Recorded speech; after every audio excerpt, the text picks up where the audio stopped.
Bonjour, bonjour et bienvenue dans le podcast Wake Up, Rise Up and Shine, le podcast qui accompagne les femmes à vivre une vie radicalement libre et choisie.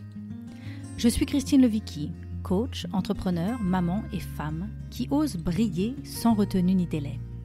Je suis l'auteur de plusieurs best-sellers dont J'arrête de râler et Wake Up. Je crois profondément que nous pouvons, nous les femmes, nous construire une vie radicalement libre et choisie, bien loin des diktats, des idées reçues et des conditionnements. Je crois que non seulement nous le pouvons, mais en plus nous le devons, car nous les femmes avons un rôle à jouer pour influencer l'avenir de notre humanité. Chaque lundi, dès 6h, je vous partage une conversation avec une personne inspirante.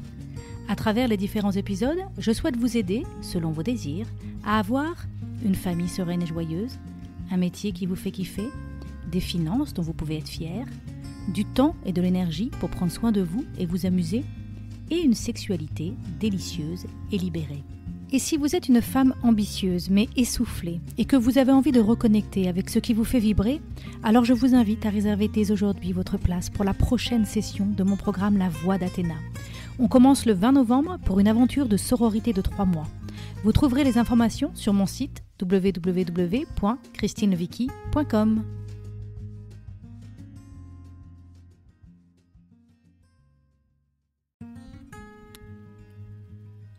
Bonjour, bonjour et bienvenue dans le podcast Wake Up, Rise Up and Shine, le podcast à écouter avant de commencer votre journée. Je suis Christine Levicki, auteure des best-sellers J'arrête de râler et Wake Up, et à travers ces différents épisodes, je souhaite vous partager de nouvelles perspectives. De l'inspiration bien évidemment, mais aussi des actions concrètes pour vous permettre de vivre la vie que vous avez choisie. Aujourd'hui, nous allons parler de fatigue et surtout de comment en sortir et retrouver notre vitalité avec mon invitée Esther Schmidt. Esther est naturopathe et experte en nutrition. Sa passion, c'est d'aider les personnes à retrouver leur pleine énergie pour qu'ils puissent accomplir tous leurs projets professionnels et personnels. Elle vient de publier son premier livre, J'arrête de me sentir fatiguée, aux éditions Erol, un livre que je connais bien car j'ai eu le plaisir de le préfacer. Esther est aussi conférencière et chroniqueuse sur France Bleu et France 3. Alors cet épisode est pour vous. Si être crevé, vous connaissez et vous aimeriez bien comprendre comment retrouver votre vitalité. Vous êtes souvent malade ou pas bien et cela vous empêche d'avancer sereinement dans votre vie. Vous ressentez le besoin de rebooster votre corps en douceur et de vous recharger émotionnellement. Vous passez une énergie folle à vous occuper des besoins des autres et vous sentez qu'il est grand temps que vous appreniez à prendre soin de vous. Alors dans cet épisode, nous aborderons les points suivants. Quelle est la différence entre la fatigue aiguë et chronique ? Comment remédier rapidement à la fatigue ? Qu'est-ce que la détox ? Pourquoi elle peut être importante pour remédier à la fatigue et comment la pratiquer ? Quel est le lien entre notre santé émotionnelle et notre santé physique ? Et quelles sont les meilleures choses que nous pouvons faire pour commencer à prendre soin de nous ? Alors bonjour Esther et bienvenue. Bonjour Christine, bonjour. Alors la première question que j'ai envie de te poser, c'est qu'est-ce qui t'a donné envie d'écrire ce livre « J'arrête de me sentir fatiguée ». Alors j'ai écrit ce livre l'année dernière, mais il est né il y a plusieurs années déjà parce que il se trouve que donc aujourd'hui moi je suis en pleine forme, je suis joyeuse, pleine de vie, j'ai une vie vraiment extraordinaire, mais j'ai pas toujours été l'Esther que je suis aujourd'hui. Et en fait il y a plusieurs années j'ai eu des gros problèmes de santé. En 2009, on m'a diagnostiqué une maladie inflammatoire de l'intestin. Ça a été la première des choses. Et puis, en 2011, j'ai eu la chance de mettre au monde mon premier enfant, Gaspard, qui a 9 ans aujourd'hui. Mais j'ai eu une grossesse facile, mais un accouchement extrêmement difficile parce que j'ai fait une affection très rare de grossesse qui s'appelle une pré-éclampsie. Et je suis vraiment passée très, très près, en fait, de la catastrophe. Et en fait, suite à ces 2 épisodes très difficiles, je me suis vraiment rendu compte, en fait, que j'avais une santé fragile, que j'étais au-delà, j'avais déjà passé, en fait, le stade de la fatigue, hein. J'étais en très mauvaise santé. Et en fait, un soir, j'ai écouté en fait ta superbe conférence qui s'appelle Oser être brillant, qu'est-ce que ça veut dire et pourquoi c'est important. Et en fait, quand j'ai entendu cette conférence, en fait, ça a fait un espèce de déclic dans ma tête parce que je me suis rendu compte en fait que j'avais plein de projets, plein de rêves, que j'avais vraiment envie de me créer une vie absolument extraordinaire, mais qu'en fait, j'avais pas du tout la santé pour accomplir mes rêves. Et en fait, ça a été un déclic tellement fort que du coup, je me suis dit, ça y est, maintenant, il faut que je prenne soin de moi, que je prenne soin de mon corps. Et j'ai commencé à me soigner par différentes techniques. Et en fait, au fur et à mesure que je mettais en place des nouvelles choses, ça a donné finalement tous les principes du livre que je partage aujourd'hui dans J'arrête de me sentir fatiguée. Mmh. Donc, c'est un pourquoi qui est très fort. C'est un pourquoi qui est très fort chez moi parce que ça m'a véritablement sauvée, en fait. Et je me suis dit que si ça m'a sauvée, moi, si ça m'a aidé, moi, il est certain pour moi que ça peut aider, ça peut sauver d'autres personnes qui liront ce livre et qui peut-être aujourd'hui vont le lire dans un moment, en fait, où ils ne se sont pas bien dans leur vie. Donc, c'est ça ton intention avec ce livre. C'est vraiment de partager toutes les pistes, tout ce que tu as appris quand tu as voulu, toi, te remettre sur pied. Oui. Tout ce que tu as découvert. Après, tu as aussi ta formation de naturopathe, d'experte en nutrition. Donc, tu as voulu transmettre tout ça dans ton livre.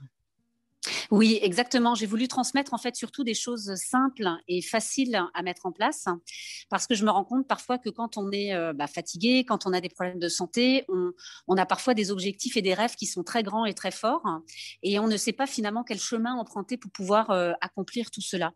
Et pour moi, en fait, l'action dans la simplicité et la faisabilité, c'est hyper important. Parce que si on se fixe des objectifs beaucoup trop hauts, ça devient compliqué et du coup, on culpabilise beaucoup de ne pas réussir à faire. Alors que si on commence par mettre en place des petites actions toutes simples tous les jours, ça commence déjà en fait à changer notre vie. Et pour la santé, en fait, c'est primordial parce que la santé, souvent, quand on a un problème de fatigue qu'on traîne depuis très longtemps, c'est pas forcément en 2 jours que les choses vont se régler. Alors, parlons un peu de fatigue. Qu'est-ce qu'on sait sur la fatigue? Est-ce qu'il y a différentes formes de fatigue? Voilà, parle-nous un petit peu de la fatigue. Alors moi, j'ai surtout identifié qu'il y avait deux grands types de fatigue. En fait, il y a pour moi la fatigue aiguë, donc c'est vraiment la fatigue de tous les jours. C'est comme les maladies en fait. Il y a les maladies aiguës et les maladies chroniques. Donc quand c'est chronique, c'est que ça commence à devenir un petit peu plus grave. Et il y a aussi cette fameuse fatigue chronique. Ça veut dire qu'elle traîne déjà depuis longtemps et c'est vraiment quelque chose qu'on porte nous depuis trop longtemps. Et du coup, pour moi, cette différence, elle est fondamentale parce qu'on ne va pas les soigner, si je puis dire, entre guillemets, on ne va pas les soigner de la même façon. Donc, une fatigue aiguë, par exemple, ça peut être je suis fatiguée quelques jours parce que j'ai peut-être fait des excès alimentaires, j'ai peut-être fait trop la fête avec mes copains ou j'ai peut-être pas assez dormi. Et du coup, ça va s'installer sur quelques jours et il faut que je recadre le temps de quelques jours et ça se remet tout seul.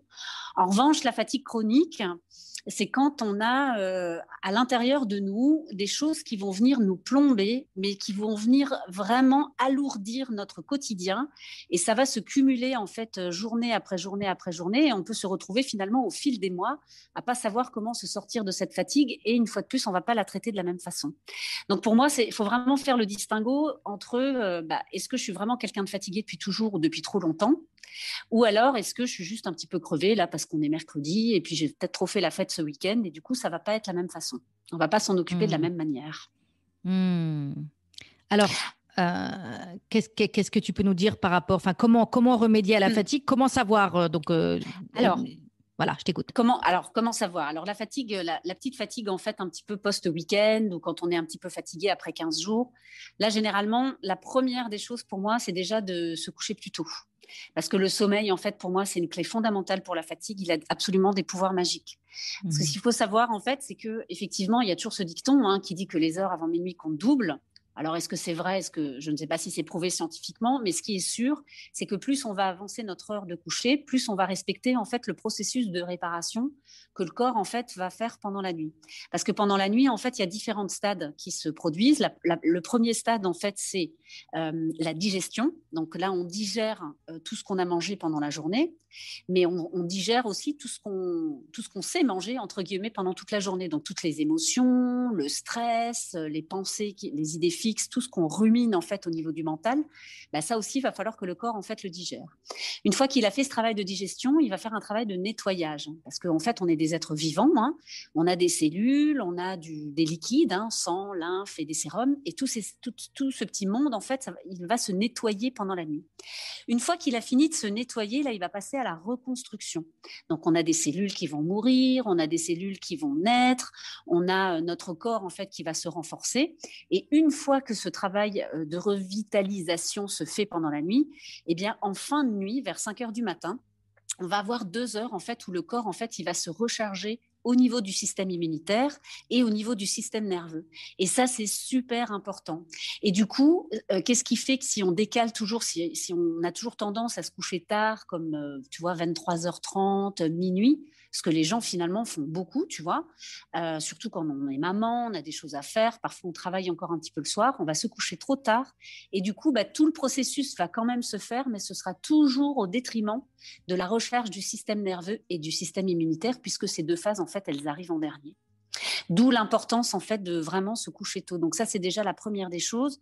Et après, effectivement, pour la petite fatigue aiguë, qui est assez facile à gérer, ben, on se couche plus tôt, on allège aussi la nutrition pendant quelques jours, parce qu'il est sûr en fait que quand on va manger beaucoup de choses qui vont venir un petit peu nous encrasser, si je puis dire, alourdir notre digestion, et ça va prendre le corps en fait, il va prendre énormément de temps en fait pour digérer, et le corps en fait, il a besoin d'énergie pour pouvoir se requinquer. Donc plus on va manger, donc plus on va favoriser la digestion, moins on va pouvoir en fait se reposer intérieurement. Donc dans ces cas-là, c'est vrai que quand on a tendance à manger beaucoup de féculents, beaucoup de pâtes, beaucoup de pain, beaucoup de sucre, du chocolat, alors je dis pas qu'il faut pas en manger, hein, ce sont aussi des aliments plaisir, mais quand on est dans un moment où on a besoin de se recadrer un petit peu, dans ces cas-là, il faut un petit peu changer les nutriments, les supprimer, ceux que je viens de nommer, et justement boire plus de jus, manger plus de fruits, manger plus de légumes, manger en fait des aliments qui vont justement nous nourrir, bien nous nourrir et qui vont pas alourdir notre digestion. Donc tout ce qui est gras, sucré, on met déjà de côté pendant quelques jours, on se couche un peu plus tôt et généralement ça va déjà beaucoup mieux rapidement. Alors, tu parles aussi dans ton livre de la détox. Oui. En quoi la détox est importante dans notre relation à notre fatigue et que pour améliorer notre fatigue? Eh bien, en fait, justement, alors j'adore cette phrase. Je dis toujours, le corps est fait pour 3 choses: digérer, soigner et donner le chemin de vie. Donc, tant qu'il est en train de digérer, il ne peut pas se soigner. Et tant qu'il est en train de se soigner, il ne peut pas donner le chemin de vie. Pour moi, c'est une phrase qui est hyper puissante et qui a vraiment tout son sens. Tout se résume en fait dans cette phrase. Parce qu'effectivement, quand on mange, le corps, en fait, il va prendre 70% de notre énergie pour digérer. C'est énorme. Donc, du coup, plus à un moment donné, on va le mettre en détoxification, c'est-à-dire en supprimant les aliments encrassants, comme en mettant de côté le gras, le sucre, les féculents, en misant plus sur les légumes, les graines, une alimentation plutôt végétarienne. On va mettre de côté plus le gras animal. Et là, on va enclencher en fait un processus d'auto-guérison, parce que le corps, en fait, il sait s'auto-guérir tout seul. Et justement, c'est pour ça que quand on prend l'habitude, toutes les semaines, par exemple, de faire une journée de jus, ou si au bout de 15 jours, par exemple, on se prend 2 jours et on va manger, par exemple, une journée que des fruits, et le lendemain, on va faire une journée de jus, par exemple, en buvant que des bons jus de légumes préparés chez soi, même si on les trouve en magasin bio, ça marche aussi. Et en fait, on va simplement remettre l'énergie au service de notre auto-guérison. Et en fait, le problème de la fatigue, c'est que un corps fatigué va toujours produire de l'acidité, et c'est toujours sur un corps fatigué et acide qu'on va tomber malade. La maladie, en fait, quand on regarde bien, si on est vraiment honnête envers soi-même, on tombe pas malade quand on est heureux. On tombe pas malade quand on a la super pêche, mais généralement, c'est qu'on est toujours sur un terrain où à un moment donné, on a fait de l'excès quelque part, et cet excès, en fait, à un moment donné, il va falloir le recadrer. Et c'est par la détox, justement, que ça va se passer. C'est pour ça que dans le livre, j'ai consacré en fait 7 jours à la nutrition, et les personnes en fait qui ont déjà lu le livre m'ont déjà dit qu'au bout de 7 jours, en appliquant les recettes qu'il y a dans le livre, elles se sentaient déjà moins fatiguées et beaucoup mieux. Comme quoi ça marche véritablement. Et le summum en fait, c'est qu'au jour numéro 7, on va faire une journée détox, et là j'explique en fait dans le livre effectivement comment faire une cure de fruits et légumes, comment faire une cure de jus à la maison, comment s'y prendre pour pouvoir justement reprendre cette énergie et la mettre au service de notre auto-guérison, au lieu de la mettre au service de la digestion. Hmm. Et toi, tu vois la détox comme quelque chose à faire en préventif, c'est-à-dire c'est un rythme de vie. On se dit, est-ce que tu Oui. recommandes un jour par semaine, comme tu as dit tout à l'heure, ou quel rythme de vie tu proposes, quelle place la détox doit occuper dans notre quotidien et dans nos vies? Alors pour moi, c'est toujours un appel du corps. C'est-à-dire que normalement, si on écoute bien son corps, on devrait recevoir le message. C'est qu'à un moment donné, effectivement, quand on a l'impression d'avoir la tête dans le sac comme ça pendant quelques jours, on se lève, on est fatigué, on n'est pas bien, ou alors quand on a des humeurs un petit peu aussi très aléatoires, on a beaucoup de tristesse, beaucoup de colère, une surcharge d'émotions négatives, je le mets entre guillemets parce que j'aime pas trop parler des émotions négatives, parce que pour moi, il n'y a pas vraiment d'émotions négatives, mais sentir à un moment donné qu'on est sur un terrain un peu, on se sent pas bien, là, c'est un bon moment pour faire une détox. Après, effectivement, oui, pour répondre à ta question, c'est pour moi une prévention absolument extraordinaire, parce que moins le corps digère, plus il va pouvoir se réparer. Donc, c'est quand même ce qu'on cherche finalement, ce qu'on cherche. En tout cas, ce que moi, je recherchais à l'époque, c'est d'être en bonne santé pour pouvoir vivre une vie super. Donc, en préventif, oui. Et après, de manière générale, je trouve qu'une journée par semaine, c'est bien, effectivement. Alors, soit, effectivement, pour les initiés, on peut faire une journée de jus. Et puis, pour les personnes qui n'ont jamais fait de journée de jus de leur vie, si elles ont un petit peu peur, elles peuvent commencer par faire, par exemple, une monodiète. Donc, on choisit un seul aliment, par exemple les pommes. En ce moment, c'est la saison des pommes en France. On peut faire une journée où on ne mange que des pommes. Donc, ça peut être jus de pomme le matin, salade de pommes à midi, compote de pommes, par exemple, le soir. Et on fait ça pendant 3 repas. Et on mange rien d'autre. C'est une monodiète. Mais ça peut être en été une monodiète de pastèque, une monodiète de melon, une monodiète de carottes, pourquoi pas. Mais en tout cas, c'est de choisir qu'un seul aliment. Et effectivement, on fait ça une journée par semaine. Ça, si on arrive à mettre en place, ça change déjà énormément la force vitale du corps et ça va lui donner la capacité, en fait, de s'auto-guérir. C'est curatif et préventif, en fait. D'accord. Donc moi, je crois que tu le sais parce qu'on en a déjà parlé, Esther. Je pratique depuis maintenant presque 2 ans le jeûne intermittent. C'est-à-dire que j'arrête de manger à 8 heures le soir et je dors et ensuite je ne mange pas le matin et je reprends mon alimentation après le déjeuner. Et donc, enfin, à l'heure du déjeuner. Donc l'idée, c'est de donner à mon corps 16 heures de pause.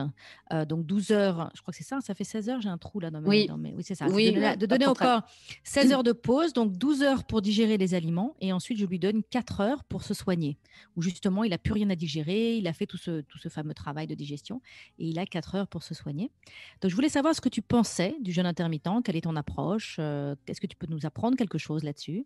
Oui, alors merci beaucoup pour cette question parce qu'effectivement, elle me plaît beaucoup.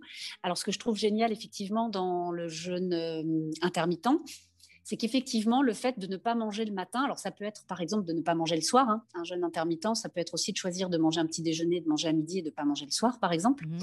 C'est qu'effectivement, on va laisser la place en fait à l'auto-guérison. C'est-à-dire que le corps, effectivement, pour revenir sur ce que je disais tout à l'heure, on va lui faire de la place, on va lui donner de l'énergie en fait pour qu'il puisse simplement s'auto-guérir. Donc sur le principe, c'est absolument génial. Et après, ce qu'il y a de génial en fait aussi dans cette méthode-là, c'est que on respecte en fait son écoute intérieure. C'est-à-dire qu'aujourd'hui, il y a beaucoup de points de vue en fait autour de l'alimentation, il y a un peu tout finalement aujourd'hui. Quand tu vas sur Google et que tu regardes combien de fois on doit manger par jour, qu'est-ce qu'on doit manger, qu'est-ce qu'on doit mettre dans l'assiette, il y a un peu tout finalement et presque le contraire 5 minutes après. Et ce que je trouve génial dans le jeûne intermittent, c'est que on se limite à 2 repas par jour. Et bien souvent, c'est suffisant pour beaucoup de personnes.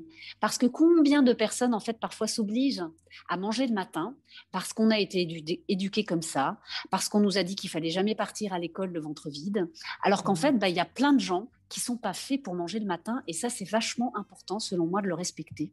Et pour moi, aussi également pour les enfants, les petits-enfants et les adolescents. Donc, si on n'a pas faim le matin, on ne mange pas. Point. Et c'est tout. Et manger à midi et manger le soir, pour des gabarits, des personnes qui vont peser par exemple 50 kilos, 60 kilos, même 70 kilos, 2 repas par jour, finalement, ça suffit amplement. Donc pour moi, c'est toujours à rapporter à la personne, à voir comment elle se sent. Donc c'est pour ça qu'il faut revenir à l'intérieur de soi et voir si c'est juste. Et les personnes qui ont vraiment besoin de manger le matin, elles peuvent se faire une petite collation. Mais sur le principe, moi, je le pratique aussi, ce qui est quand même assez fou, parce que j'ai quand même pendant longtemps voulu écrire un livre sur les petits déjeuners. Moi, j'étais une grande adepte du petit déjeuner. Et là, ça fait un an, à peu près 1 an et demi, que je ne mange plus le matin à 8 heures comme j'avais envie, comme je le faisais en fait pendant très longtemps. Je vais prendre ce fameux petit déjeuner, mais bien souvent, comme vers midi, 13 heures. C'est très intéressant parce que en plus, quand je t'ai entendu parler de ce thème du petit déjeuner qui te tenait tellement à cœur, Oui, tu faisais remarquer à quel point nos petits déjeuners sont très souvent composés de pain, de sucre, de farine blanche, de beurre, de oui, sucre. Et donc, en fait, il y a vraiment, on ne donne pas nécessairement à notre corps ce dont il a le plus besoin au petit déjeuner. Et d'ailleurs, dans ton livre, tu parles de ça, de plusieurs options d'autres choses qu'on peut manger au petit déjeuner qui ne sont pas oui, oui. axées sur le pain blanc et le sucre et le beurre. Bien que, enfin, je crois que tu n'aurais rien contre un bon beurre, Ah mais non, non, bon, non, voilà. rien. Ni les confitures d'ailleurs, mais des confitures moins sucrées. Mais en tout cas, moi, ce que j'ai remarqué dans cette pratique, c'est que souvent le matin, j'avais faim, mais c'est pas que j'avais faim, c'est que j'avais un appel du sucre. C'est que j'avais mon Oui, corps qui me disait, ah, c'est le moment où tu vas avoir ta tartine. Et du coup, tout mon être appelait la tartine. Mais en fait, c'était pas de la faim. C'était plus un oui, réflexe corporel de mon corps oui, d'avoir sa dose de sucre à ce moment-là. oui, Et quand j'ai appris, ça m'a juste pris quelques jours à me sevrer de ça, je me suis rendu compte qu'en fait, je n'avais pas faim le matin. Je pensais que oui. j'avais faim le matin, mais j'avais pas faim, j'avais un appel du sucre. C'était différent. Et ça, Christine, c'est génial ce que tu pointes parce que pour moi, c'est la différence que je fais, j'en parle également dans le livre, entre s'alimenter et se nourrir. Mhm. Pour moi, ce sont deux concepts qui sont différents. Quand je me nourris, c'est qu'à un moment donné, je choisis de mettre le focus sur le bon carburant dont mon corps a besoin pour pouvoir avancer. Quand je m'alimente, c'est là où je vais peut-être rentrer dans cette alimentation plaisir. La demi-baguette avec un bon beurre et une bonne confiture, moi j'ai rien contre, mais je vais pas manger ça tous les matins parce que je sais que c'est pas ça qui va donner l'énergie dont mon corps a besoin pour pouvoir faire ce dont j'ai besoin la journée. Mhm.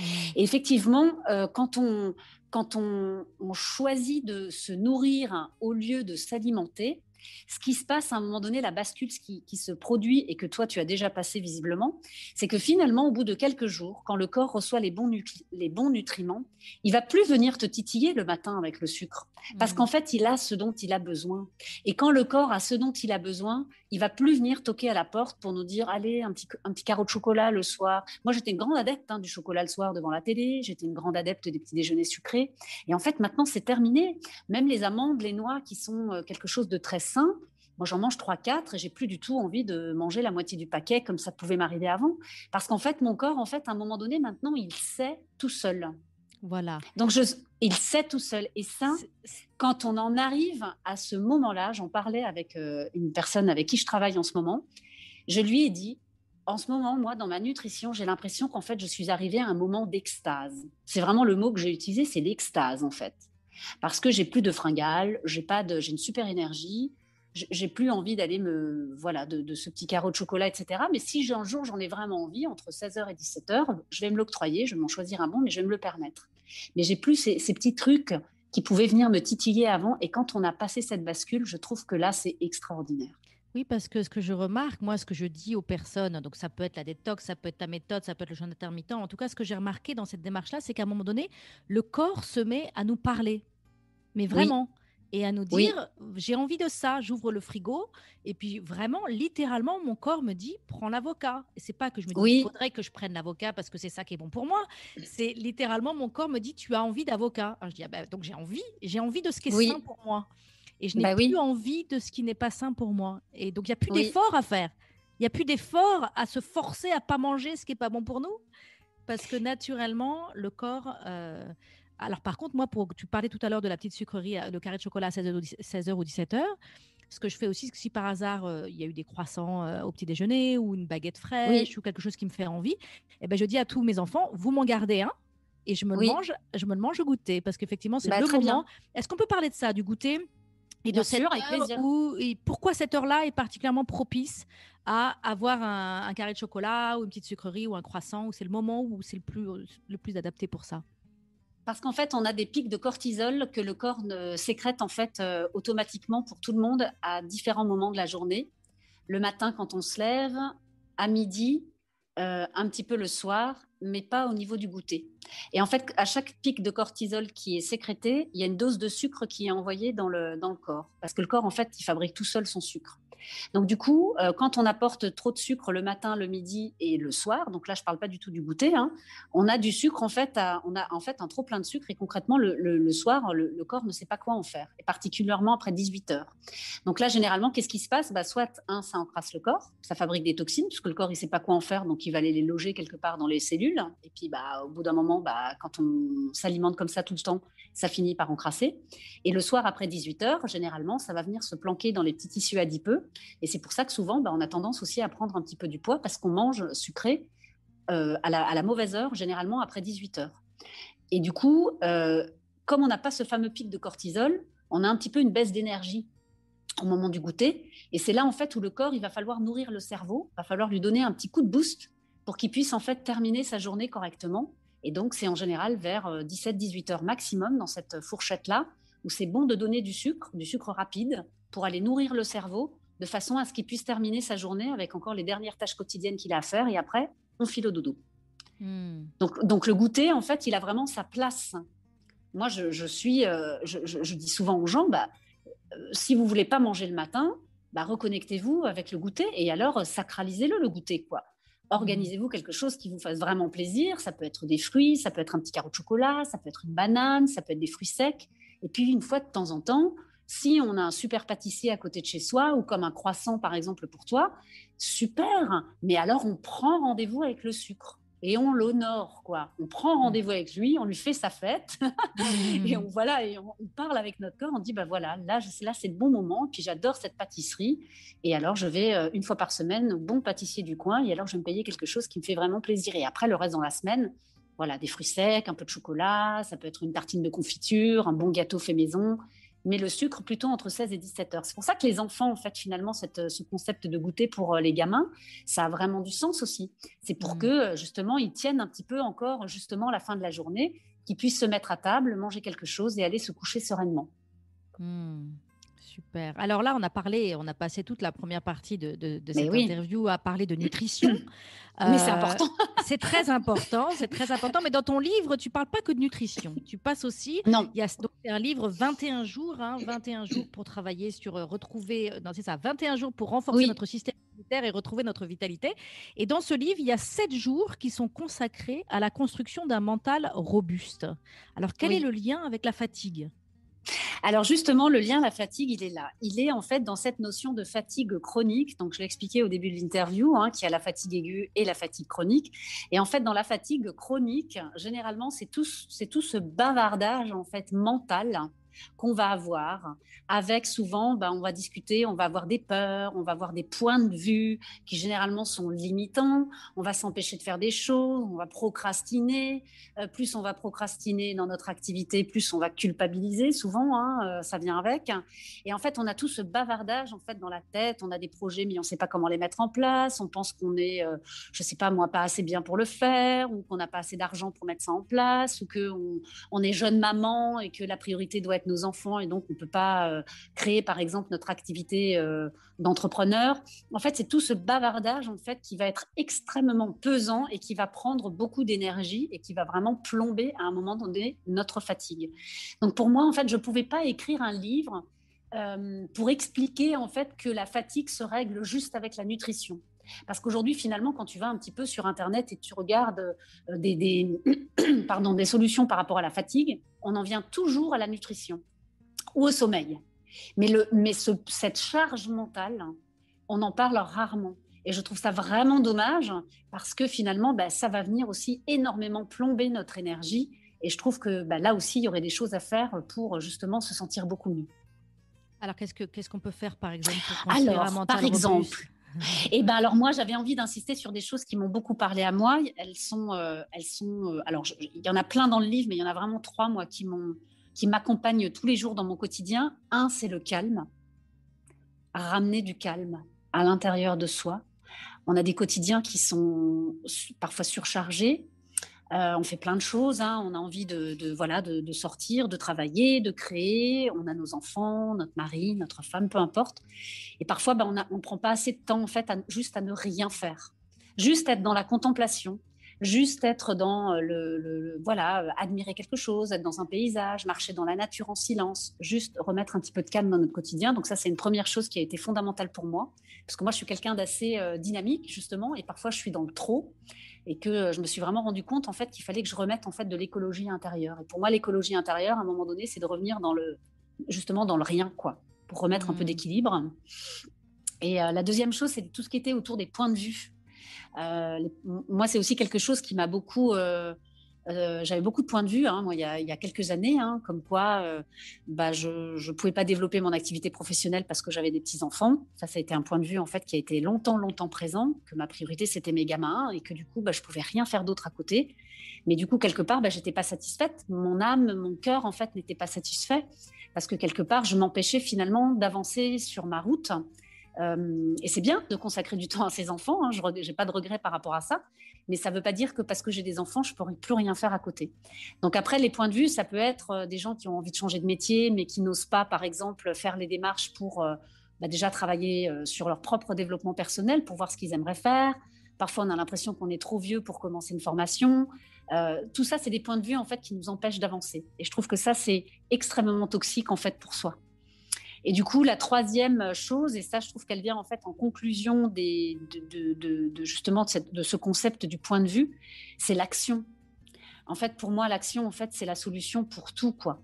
C'est si aujourd'hui j'ai pas le temps, qu'est-ce que je peux quand même faire, hein, quelle action, même si elle est toute petite, qu'est-ce que je peux faire en fait pour moi, pour mon activité, pour mes enfants, pour mon quotidien, pour ma santé, pour nourrir mon énergie, pour ne plus être fatiguée. Qu'est-ce que je peux faire aujourd'hui, même si ça me prend que 5 minutes? Et si je pouvais juste prendre, par exemple, 5 minutes aujourd'hui et aller sur le balcon en silence et profiter du rayon de soleil. Et si je pouvais juste m'asseoir 10 minutes sur mon canapé et juste regarder ce beau tableau que je me suis offert la semaine dernière. Si je pouvais juste prendre 1 heure, par exemple, pour aller choisir une belle paire, par exemple, de boucles d'oreilles, on en parlait au début.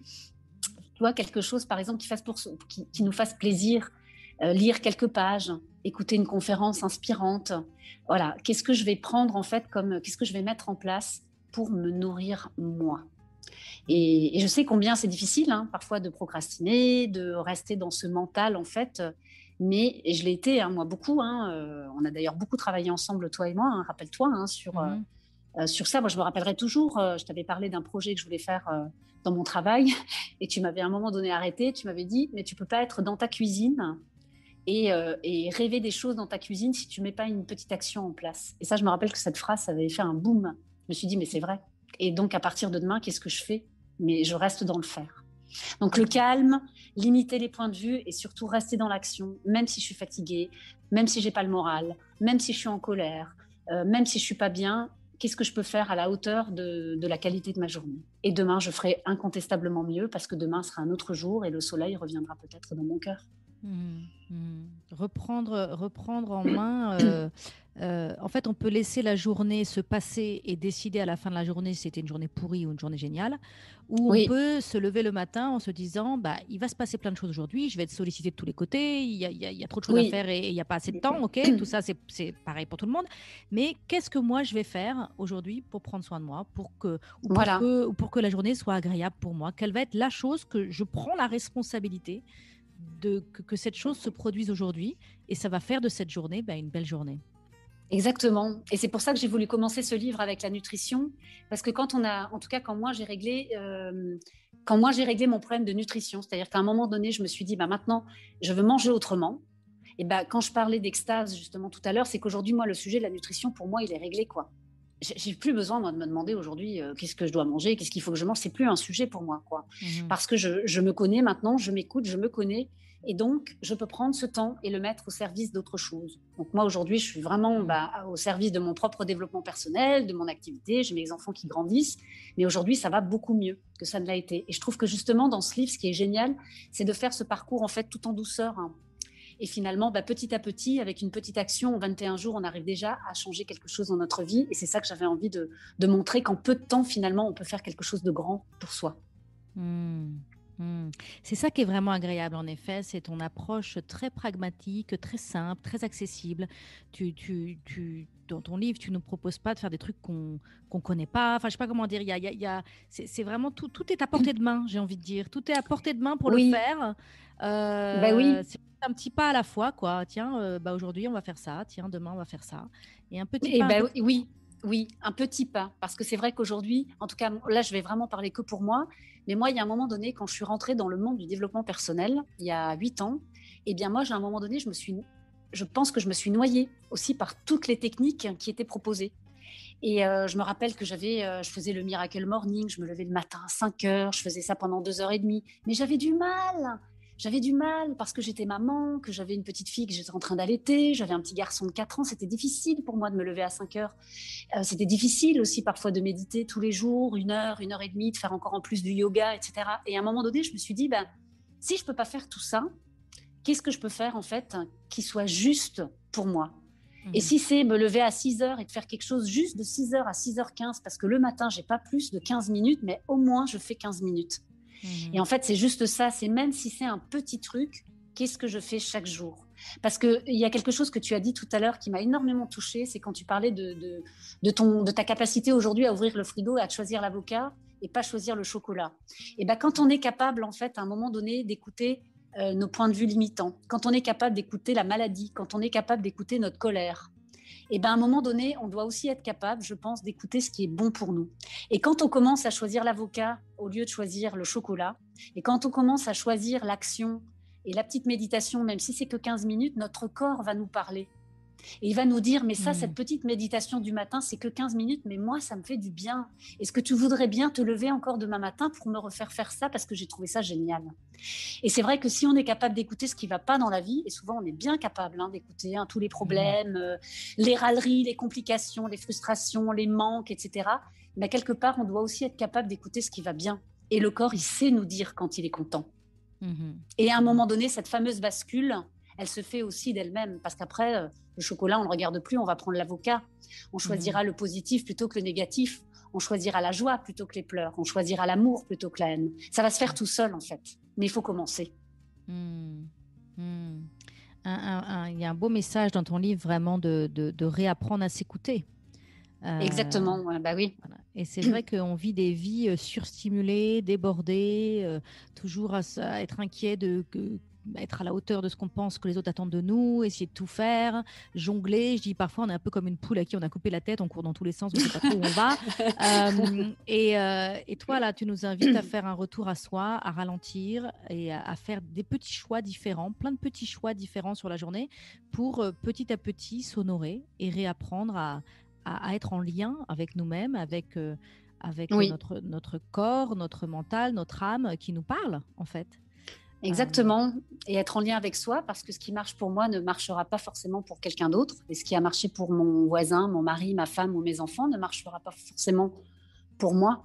Et on dit bien que l'important, c'est déjà de bien être aligné à l'intérieur pour que l'extérieur, en fait, finalement, s'aligne de lui-même. Et mhm, finalement, la nutrition, les émotions, le développement personnel, c'est ça finalement. C'est être en lien avec moi pour choisir ce qui est bon pour moi. Et après, le reste, normalement, si c'est juste, ça devrait s'enclencher tout seul. mhm. Alors, bien, Je dis au conditionnel, mais bien que moi, je le pratique maintenant dans ma vie. Et je vois bien maintenant que dans la vie que j'ai aujourd'hui, euh, et ben les choses, en fait, c'est comme ça que les choses se passent dans ma vraie vie à moi. Voilà. mhm, Donc, moi, je peux témoigner et dire que c'est comme ça que ça marche, quoi. ouais. Enfin, pour moi. Oui, oui, non, c'est ça, c'est cette fine limite de dire je vous partage parce que je pense que ça peut beaucoup vous aider. Et en même temps, le plus important, c'est de vous écouter vous-même et que vous trouviez Exactement. votre propre chemin. Tu prétends pas que tu as la formule magique ou quoi que ce soit, mais en même Non. temps, tu dis quand même, j'ai appris des choses qui méritent vraiment d'être partagées parce que ça peut aider beaucoup de personnes. En tout cas, Oui. à naviguer et à trouver leur propre voie. Ouais, Alors, exactement. donc bien évidemment, j'invite les auditeurs à se procurer le livre, hein. J'arrête de me sentir fatiguée aux éditions Erol. Mais est-ce que, pour commencer, en attendant que les personnes aient le livre entre leurs mains, est-ce que tu as des petits conseils, des petits tips à nous dire sur ce Ouais. qu'on pourrait faire dès maintenant, là, cette semaine, pour avancer sur ce chemin? Alors, boire des jus en nutrition, manger beaucoup de légumes, manger des fruits, manger des choses voilà, qui vont nous donner de la vitalité. Ça, c'est déjà important. Et même si on ne veut pas arrêter la baguette le matin, on ne l'arrête pas, mais on commence déjà par rajouter en fait des nutriments qui vont donner de l'énergie. Donc, beaucoup de végétaux, aller s'acheter des beaux fruits qui nous font plaisir, acheter des beaux légumes, se préparer des jus si on a un extracteur. Tips numéro 2, le sport. Voilà, le mouvement. Alors, je dis le sport, mais je mets mouvement/mouvement. Hein. Parfois, on n'est pas tous faits pour courir ou faire des sports en équipe, mais si on peut faire un peu de yoga, on peut faire des étirements, voilà, être dans le faire.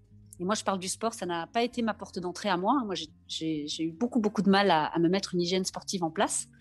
Mais je pense que c'est indispensable. Et après, évidemment, toute la connexion à la nature, quoi. Dès que ça va pas, dès qu'on sent que, hop, on est trop dans le mental, on enfile ses baskets, on va faire un tour, on va se promener au bord du lac, on enlève les chaussures, on va marcher pieds nus dans la terre, dans la nature, on va se faire une belle rando, on emmène un bon pique-nique. Et je pense que ça, c'est déjà les premiers tips, en fait, à mettre en place. Et le dernier, c'est vraiment ça, c'est avant de tout changer, on commence déjà par rajouter ce qui est bon pour nous, même si on change rien à côté, parce que les choses après, elles vont changer d'elles-mêmes. Alors, pour rebondir un peu sur ce que tu dis, moi, j'ai pris la résolution cette année. À chaque fois que je vais en nature, Oui. je n'emmène plus mon téléphone. En fait, je réalisais que j'avais toujours Bah mon voilà. téléphone et je voulais toujours prendre Oui. des photos. Et en fait, souvent, ces photos, j'en fais rien, honnêtement. Ouais. Mm. Soit ou alors, si on est plusieurs avec les enfants et tout ça, il y en a un qui prend son téléphone. Donc, on en a un qui pourra faire le selfie en haut de la Oui. montagne. Oui. Mais pour tout le monde. Et après, il envoie les photos à tout le monde et on n'a pas besoin d'avoir tous nos téléphones. Et j'ai remarqué que ça résonne un peu avec ce que tu disais tout à l'heure par rapport à l'importance de trouver du calme. Et Oui, bah oui. je pense que en ce moment, on vit à une époque où on doit apprendre à se sentir responsable de notre calme. Oui. Et ce que je veux dire par là, c'est que le calme, il n'est pas là. On est surstimulé, sollicité de tous les côtés. Et si on ne crée pas le calme, si on ne crée Oui. pas et qu'on ne va pas chercher le calme, on ne le trouvera pas. Et c'est extrêmement puissant d'être en nature, sans téléphone, sans stimulation, vraiment dans l'instant présent et de se laisser inspirer par ce qui est autour de nous. Ce que tu viens de dire aussi me fait penser à, quand tu parlais du sport, je remarque qu'en Oui. France, donc moi je vis aux États-Unis depuis 20 ans, hein, et je vis en Californie, qui est quand même une région très particulière en termes de développement personnel, en termes de santé, en termes de développement spirituel, consciousness et tout ça. Mais je remarque qu'en France, en tout cas les femmes, ont souvent un rapport au sport en disant il faut que je fasse du sport. C'est un peu un Oui. ultimatum, une épée de Damoclès. Mm. Il faut que je fasse du sport parce que sinon je vais pas être conforme à ce que je pense qu'on attend de moi, les autres attendent de moi, je vais avoir des kilos. Enfin, c'est une espèce de pression. Il faut faire du sport. Et moi, je voudrais vraiment inviter les auditeurs à se poser la question de c'est pas qu'il faut, c'est juste que faire du sport, c'est très agréable. C'est juste que ça fait Oui. beaucoup de bien à notre être. Et c'est pas une histoire de perdre des kilos, c'est pas une histoire de maigrir, c'est pas une histoire d'être conforme à ce que les autres attendent de nous. C'est une histoire d'être bien dans son corps.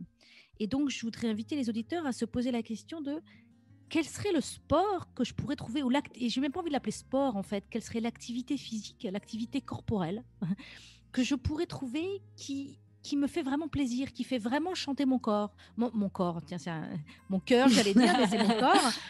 Cette activité où je me dis pas il faut que j'y aille et c'est pas bien si j'y vais pas, mais c'est l'activité où je me dis j'ai envie de le faire parce que je trouve ça chouette, ça m'amuse, ça me fait plaisir, ça me fait du bien, et de vraiment partir dans une quête de trouver une ou plusieurs activités qui sont agréables pour vous et qui vraiment vous mettent en joie. Et vous font vraiment du bien. Et retirer toute cette pression d'obligation. Quand on dit de faire du sport, c'est pas une obligation. C'est juste une Il faut que ça reste invitation. un plaisir. Oui, c'est une invitation et c'est exactement ce que tu soulignes. Hein. C'est choisir dans la joie. Si ça fait plaisir, en fait, si on est dans le plaisir, notre corps nous rendra du plaisir. Mhm. Donc, je suis contente effectivement que tu soulignes cela. Et voilà, moi je suis passée par là justement. Hein, je voyais bien effectivement que j'étais pas. Voilà, moi je suis pas une adepte par exemple du jogging ou j'ai beaucoup de mal à courir, mais j'aime les choses douces. Voilà, donc je suis très adepte du pilates, je suis très adepte du yoga. Et en fait, moi ça va bien. Pour moi, en fait, ça me convient. Et c'est pour ça que je parle plus de mouvement. Tu parlais d'activité physique justement pour sortir de ce côté pression du sport qu'on se met énormément. Voilà. J'ai l'intime conviction que quand on fait ce qui nous fait plaisir, notre âme nous parle. Et tu disais tout à l'heure, je ne sais plus quel terme tu utilisais, mais tu disais notre corps, à un moment donné, nous parle et nous donne la direction de notre vie. Ou je ne sais plus comment tu disais l'expression que tu utilisais. Mais notre corps, je pense que quand on fait ce qui nous fait plaisir, notre corps, mais vraiment plaisir, je ne parle pas du plaisir de, je sais pas comment dire, un vrai plaisir profond. Et ben en fait, notre corps nous parle et nous donne la direction de notre vie, va nous guider et va nous dire tiens, tu devrais regarder cette activité ou regarder ce programme. Ou, enfin, je sais pas, on a une espèce de guidance intérieure qui se réveille, qui s'active en nous quand on s'honore et quand on fait ce qui nous fait du bien et quand on fait ce qui nous fait plaisir. Oui, je suis tout à fait d'accord. Et ça viendra aussi justement quand on aura, quand justement on sera plus fatigué, quand on aura, c'est cette clairvoyance en fait. Moi j'appelle ça en fait pour moi c'est de la clairvoyance. Mais cette clairvoyance effectivement, elle vient aussi à un moment donné quand on a une alimentation qui soit aussi riche en bons nutriments.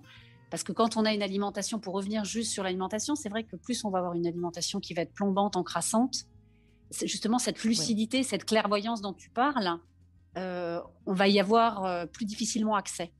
Oui. Et si tous les soirs on se couche à minuit en ayant bu plein de café, en ayant mangé beaucoup de pâtes, de pain, voilà, et encore une fois de plus, cette clairvoyance, elle mettra du temps à arriver.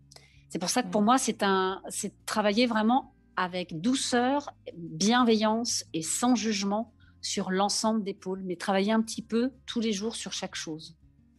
Ouais. C'est intéressant. C'est marrant parce que je me sens vraiment là-dedans en ce moment. J'ai fait ce jeûne intermittent pendant des semaines, enfin pendant des mois, maintenant des années. Et là maintenant, je remarque que j'ai retrouvé la magie de la vie. Des moments vraiment où il se passe des choses incroyables, où je me dépasse, où je suis dans une espèce de flow de la vie. Et là, je suis en train de comprendre que ma nutrition a un impact là-dessus. Vraiment. J'ai retrouvé la vitalité, mais là maintenant, j'ai envie de mettre vraiment que ce que je mange m'aide à être encore plus souvent dans le flow, encore plus souvent dans la magie. Parce qu'en effet, j'ai conscience que certains aliments et qu'une certaine manière de manger peut me plomber en fait et du coup m'empêcher d'accéder parce que mon corps va être occupé à digérer et du coup quand il sera occupé à digérer ce truc que je lui aurais donné, les lasagnes ou un truc comme ça du dîner, toute cette énergie là ne pourra pas être allouée à la créativité, à la clairvoyance, à l'ouverture d'esprit.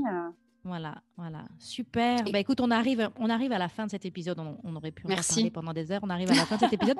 Alors donc, procurez-vous le livre J'arrête de me sentir fatiguée aux éditions Erol. Sinon, où est-ce que les auditeurs peuvent te retrouver? Ton site internet, les réseaux sociaux? Quel est le meilleur moyen d'être en lien avec toi?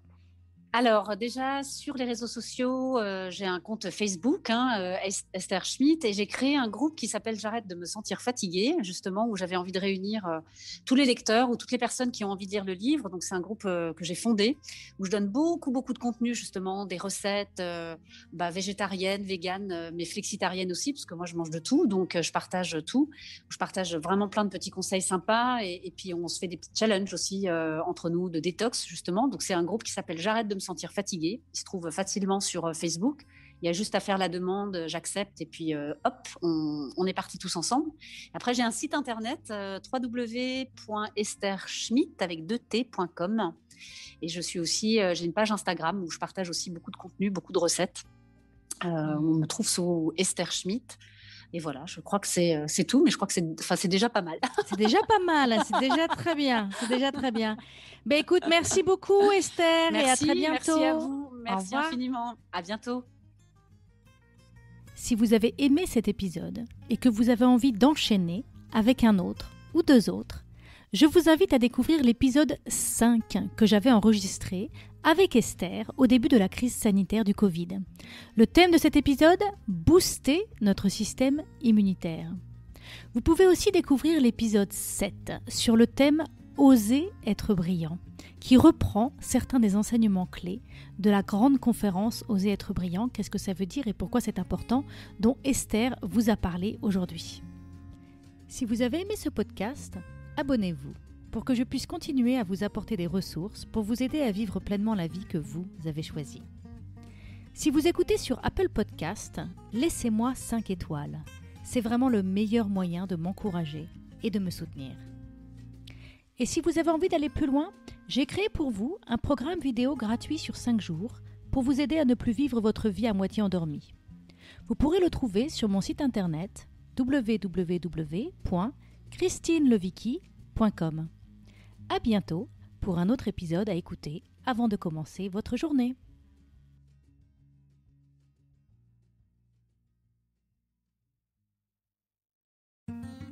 Si vous avez aimé ce podcast, abonnez-vous pour que je puisse continuer à vous partager des ressources pour vous aider à vivre une vie radicalement libre et choisie. Je vous invite à mettre 5 étoiles sur Apple Podcast ou sur votre plateforme préférée. C'est vraiment le meilleur moyen de me soutenir. Vous pouvez aussi partager l'épisode que vous venez d'écouter avec votre entourage si vous pensez que cela pourrait les intéresser. Et si vous avez envie d'aller plus loin, j'ai créé un programme vidéo sur 5 jours gratuit pour vous aider à ne plus vivre votre vie à moitié endormie. Vous le trouverez sur mon site www.christinelevicky.com. À bientôt pour un nouvel épisode.